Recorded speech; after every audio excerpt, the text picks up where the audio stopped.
안녕하세요. 3단원 2장 근대국가 수립을 위한 노력 4절 가보개혁의 추진 시작하겠습니다. 교과서는 126쪽부터 128쪽까지 내용입니다.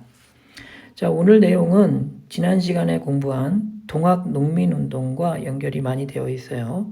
자, 동학농민운동 적어보시고요. 동학농민운동. 자, 이 동학농민운동으로 인해서 청과 일본이 동시에 파병이 됐죠. 자, 우리나라에 들어온 일본은 두 가지 액션을 취하게 됩니다. 하나는 라이벌이었던 청나라를 몰아내기 위해서 청일전쟁을 벌이게 되죠. 자, 이와 동시에 우리나라의 경복궁을 점령하고 개혁을 추진하게 됩니다. 오늘 배우는 이 가보개혁이 바로 그 내용입니다. 자, 그래서 가보개혁 적어주시고요. 자, 근데 이 가보개혁은 그 이듬해인 1895년까지 이어지기 때문에 을미개혁을 가로로 이렇게 해서 적어주시면 되겠습니다. 자, 오늘 배워야 될 이 가보개혁은 두 가지를 초점을 좀 맞춰서 공부하시면 될 것 같아요. 일단은 개혁의 내용입니다. 개혁이 총 3번이 있었는데 1차 개혁과 2차 개혁, 자, 그리고 3차 개혁이 있고요. 자, 그리고 두 번째 초점은 요 중간에 을미사변이 있습니다. 자, 이 을미사변이 2차와 3차의 중간에 사건이 발생하는데 요 을미사변의 인과관계를 살펴보신 것, 요 두 가지 초점을 중심으로 해서 내용을 중심으로 해서 살펴보시면 될 것 같습니다. 자, 그러면 학습 내용을 정리해 보도록 하겠습니다. 자, 그럼 우선 1차 가보개혁 살펴보도록 하겠습니다. 자, 과정을 볼게요. 경복궁을 점령한 일본의 강요로, 여기서 일본의 강요에다 좀 줄거주시고요. 김홍집 내각이 수립이 되고요. 흥선대원군이 섭정을 하게 됩니다. 여기서 일단 섭정이라는 단어의 내용을 잠깐 볼게요. 교과서에 설명이 되어 있습니다. 국왕이 직접 통치할 수 없을 때 국왕 대신 나라를 다스리는 것을 섭정이라고 합니다. 그래서 흥선대원군이 섭정을 하게 된다. 자, 근데 여기서 중요한 것은 일본이 강요했다라는 내용이에요. 자, 그러면 일본은 우리나라를 왜 개혁을 하고 근대화를 시키려고 했을까? 이것도 역시 사료를 통해서 교과서에서 살펴보도록 하겠습니다. 자, 가보개혁 당시 일본의 입장입니다. 자, 여기서 읽어보시면 중간 부분에 조선 내정의 개혁은 제일 먼저 일본의 이익을 주된 목표로 삼는 정도에 그쳐야 한다 라고 언급이 되어 있습니다. 자, 이런 말을 한 사람은 무네미스입니다. 자, 일본의 입장에서 조선의 개혁은 일본의 이익을 위한 것이다 라고 규정을 하고 있어요. 자, 그래서 일본의 의도가 우리나라 근대화에 대한 일본의 의도가 지금 드러나 있죠. 자, 그래서 일본은 일본의 공란 일본의 본문으로 돌아와서요. 군국기무처라고 적어봅시다. 군국기무처를 설치하게 됩니다. 자, 그래서 우리 CF 하시고요. 우리가 원래 개혁을 위해서 만들었던 서울에 설치되었던 교정청은 폐지를 합니다. 교정청은 폐지를 하고 그리고 군국기무처를 중심으로 해서 가보개혁 1차 가보개혁을 시행을 하게 되는 겁니다. 자, 근데 여기에서 초점을 좀 맞추셔야 될 게 청일전쟁을 동시에 수행을 하고 있었거든요, 당시에. 그렇기 때문에 1차 가보개혁은 일본이 적극적으로 간섭을 하진 못했어요. 자, 우리 한국의 입장을 좀 많이 많이 반영된 개혁이다. 이렇게 살펴보시면 되겠고요. 교과서에 그림 자료가 있는데요. 군국기무처에서 국정에 관한 일체 개혁 안건을 의결하는 모습을 볼 수가 있습니다. 자, 지금 우리나라 대신들이 이렇게 앉아 있죠. 자, 그래서 1차 개혁은 한국의 입장이 많이 반영이 되어 있다. 자, 그럼 주요 내용을 살펴보도록 하겠습니다. 자, 정치적으로는 국내부를 설치합니다. 자, 국내부를 설치함으로써 왕실의 사무와 국가 전체의 사무를 분리합니다. 자, 이것은 같이 필기해 봅시다. 국왕이 정치의 어떤 권한, 국왕의 정치적 권한을 왕실 사무에 한정시키려고 했다는 거예요. 그래서 국왕의 정치 참여를 제한시켰다. 이렇게 적어주시면 되겠죠. 정치 참여를 제한시키는 그런 정책입니다. 자, 그리고 우리나라가 고려 광종 때부터 시행해왔던 과거제도, 관리 임용제도, 과거제도가 있었죠. 이거를 드디어 폐지하게 됩니다.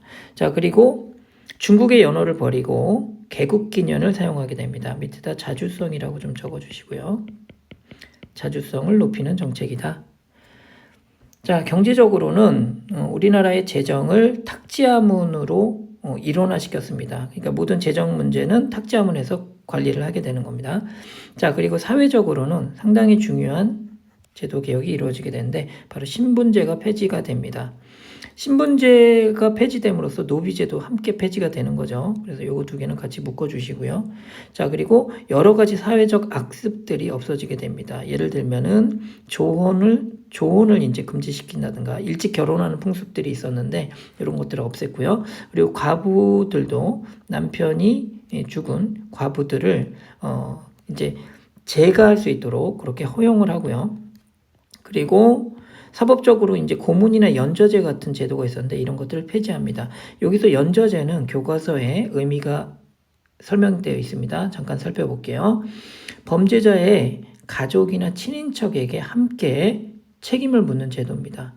그러니까 죄인이 있으면 그 가족 그리고 친인척들한테 같이 책임을 묻는 겁니다. 연대 책임을 지우게 하는 거죠.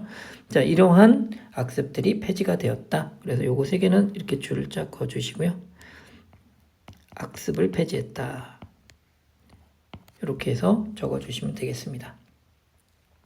자, 그럼 1차 개혁을 우리가 그림으로 한번 정리를 해보면 교과서에 나와 있는 것들을 살펴보도록 하겠습니다.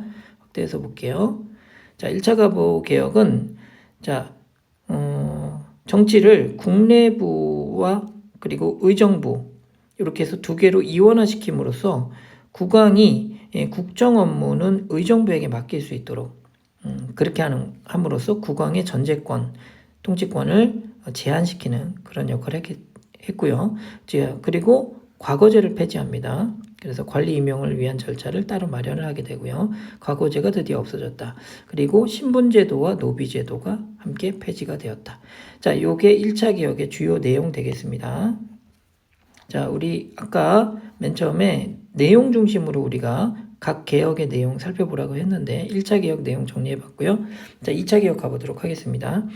2차 개혁은 1894년 말에 청일전쟁에서 이제 일본 측으로 승리의 분위기가 이제 잡히게 돼요. 그러니까 청일전쟁에서 일본이 유리하게 되는 거죠.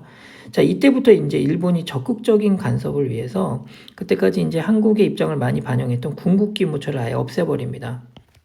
자, 그리고 김홍집, 박용효, 김홍집은 1차 때부터 참여했으니까 박용효에다 줄 그어주시고요. 자, 이 박용효라는 인물, 그 이전 시간에 여러분들 갑신정변 배우셨을 때 언급이 되었던 인물입니다. 갑신정변 때 참여를 했다가 일본으로 망명했던 인물이에요.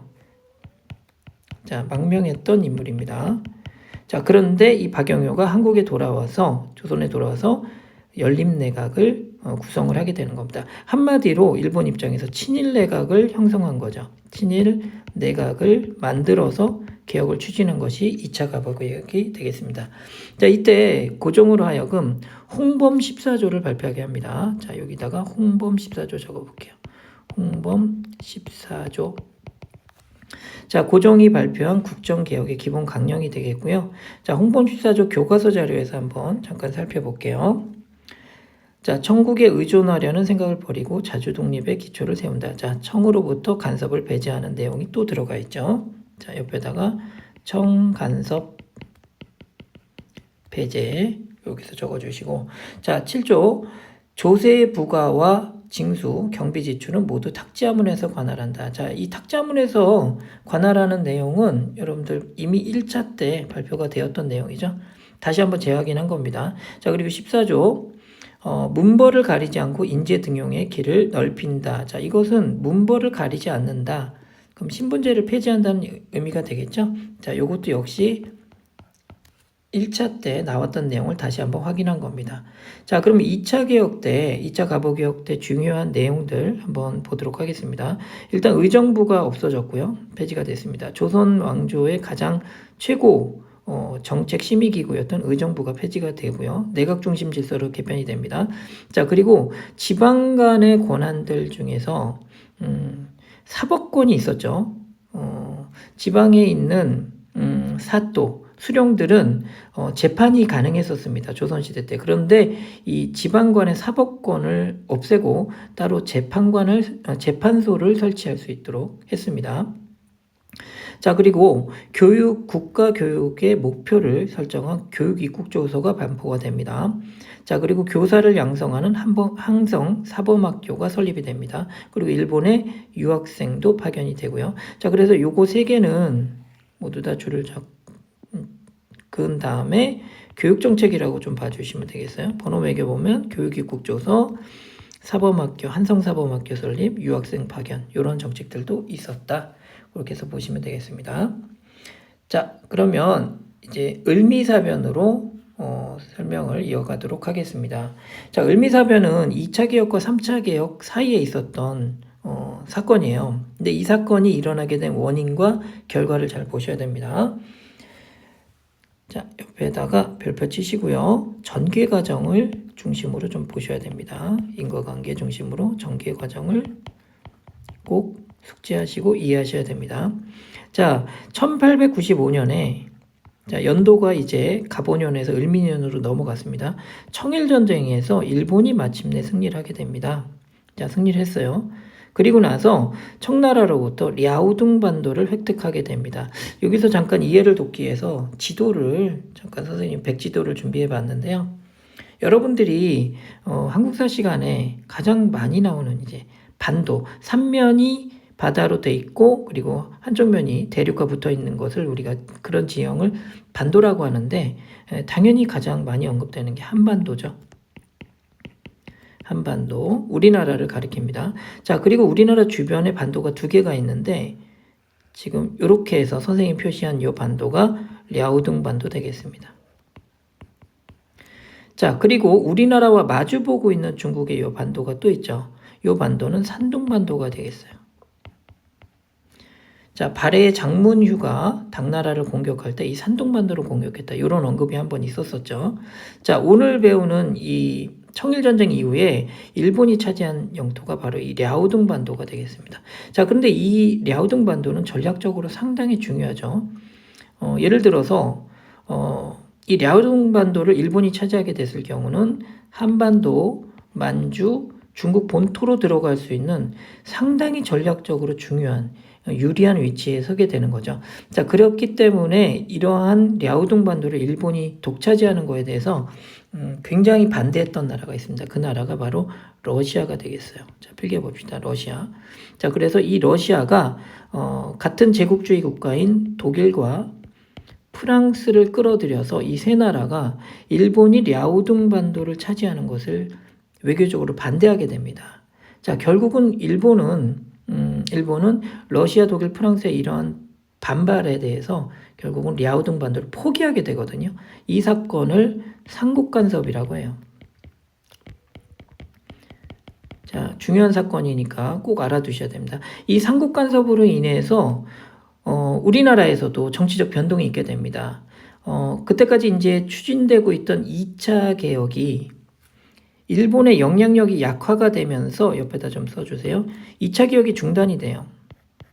2차 가보개혁이 중단돼요. 자, 그리고 고종과 명성황후가 일본을 견제하기 위해서 러시아에게 접근을 하게 됩니다. 자, 이러한 움직임이 포착되자 일본은 여기에 이제 핵심적인 이러한 움직임을 이런 정책을 썼던 명성황후를 시하기 위한 시도를 하게 되는데 이 사건이 바로 을미사변이 되겠습니다. 여기서 이 명성황후라는 명칭은 민비가 돌아가시고 난 이후에 붙여진 시호입니다. 대한제국 시기에 붙여졌죠. 그래서 황후가 되는 겁니다. 자, 그래서 명성황후를 시해했던 사건입니다. 1895년. 자, 교과서에 이 명성황후가 시해당했던 장소, 경복궁 안에 있는 건천궁 오코르가 교과서에 실려 있습니다. 사진 살펴보시고요. 자, 그래서 여기 다시 본문으로 가보시면 일본이 경복궁을 습격해서 친러 정책을 이끌고 있던 명성황후를 대낮에 시해했던 사건이 터지게 됩니다. 자, 이 사건은 제국주의 일본이 저지른 추악하고 용서할 수 없는 그러한 사건이었습니다. 자, 그러면 이 사건 이후에 어떠한 일들이 전개되는지 다음 페이지를 살펴보도록 하겠습니다. 자, 다음 페이지에 을미개혁 그리고 가로치고 제3차 가보개혁이라고 되어 있습니다. 자, 을미사변 이후에 일본은 다시 친일 내각을 구성하게 됩니다. 김홍집을 중심으로 해서 친일 내각을 구성하고 일본 주도로 다시 개혁을 추진하게 돼요. 자, 이것을 우리가 제3차 가보개혁이라고도 하고요. 연도가 1895년이 됐기 때문에 을미개혁이라고도 부릅니다. 같이 많이 사용되니까 여러분들 이거 혼동하지 마시고요. 자, 그러면 주요 내용을 살펴보도록 하겠습니다. 자, 제3차 가보개혁 때 가장 중요한 내용이 바로 양력을 채택을 한 겁니다. 태양력이라고 하는데 우리가 지금 사용하고 있는 달력이죠. 우리가 3차 가보개혁 이전에는 전통적으로 태음력을 사용을 했습니다. 근데 이때 이후로부터 태양력을 채택을 했고요. 자, 연호도 새롭게 만드는데 이 연호도 태양력의 채택과 관련이 있습니다. 양력을 새로 건립했다. 그래서 건양이라는 연호를 사용을 했고요. 자, 그리고 이때 3차 개혁에서 굉장히 중요한 명령이 시행이 됩니다. 그게 바로 단발령입니다. 자, 단발령의 별표를 표시해 주시고요.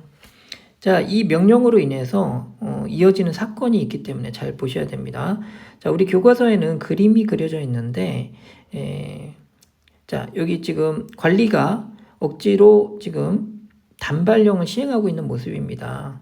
머리를 서양식 단발로 지금 가위를 들고 자르고 있는 모습인데, 자, 이것이 상당히 많은 반발을 일으켰어요.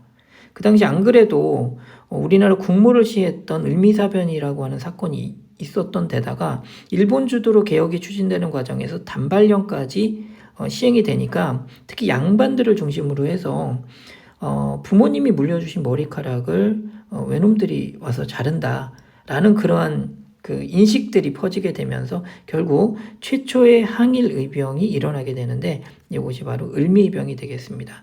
을미의병이니까 1895년이라고 보시면 되겠고 옆에다가 최초의 항일의병이다.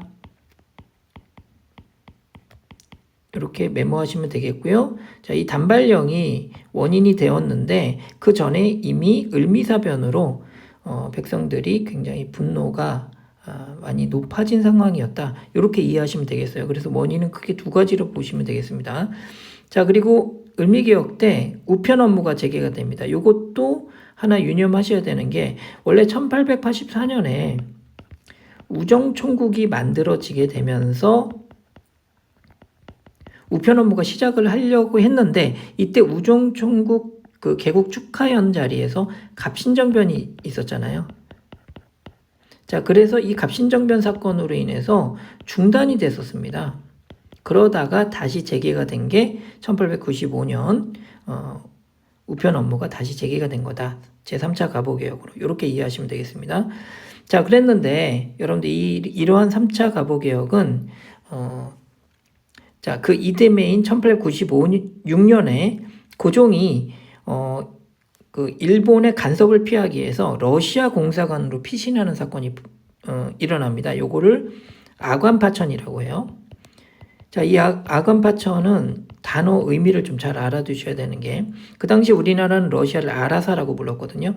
아라사 공사관의 임금이 파천, 피신하는 그런 일을 우리가 파천이라고 합니다.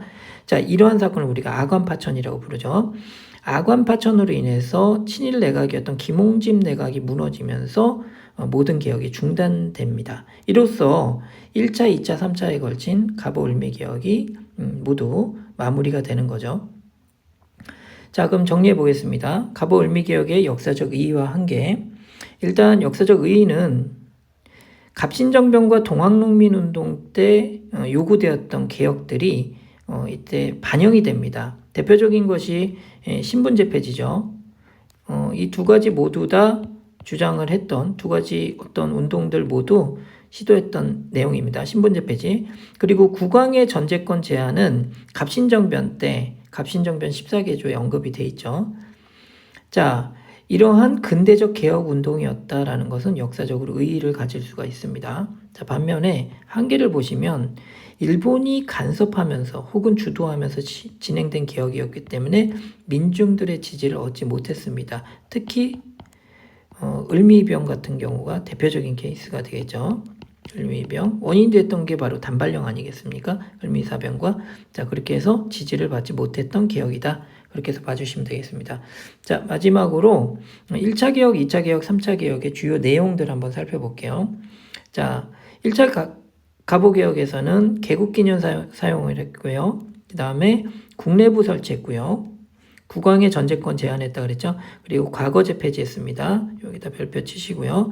자, 그리고 연자제를 폐지했다. 그리고 노비제 폐지했다. 이 노비제 폐지가 신분제 폐지라고 봐주시면 되겠습니다. 그리고 과부제가라든가 조은금제와 같은 악습이 폐지됐다. 자, 2차 가보 개혁 보겠습니다. 지방관의 권한이 축소가 됐는데 이때 사법부가 새롭게 만들어지죠. 재판소가 설치돼서 재판을 따로 하게 되었다. 요거 메모해 주시고요. 그리고 교육과 관련해서 교육입국 조서가 발표됐고 사범학교가 설립됐고 일본에 유학생 파견했다. 이런 내용들이 있습니다. 자 그리고 2차 가보개혁 때 발표된 문서 홍범 14조 추가로 메모해 주시고요. 자 그리고 3차 개혁입니다. 3차 가보개혁은 건양이라고 하는 연어를 사용했는데 이건 태양력을 새로 건립했다. 이런 의미 서로 연결해 주시고 단발령을 실시했는데 이것이 바로 나중에 을미의병의 원인이 되었다. 이렇게 해서 봐주시면 되겠습니다. 자 그리고 2차 가보개혁과 3차 가보개혁 중간에 을미사변이 있다는 것도 함께 메모를 해주시면 좋겠습니다. 예, 내용은 여기까지입니다. 수고 많으셨습니다.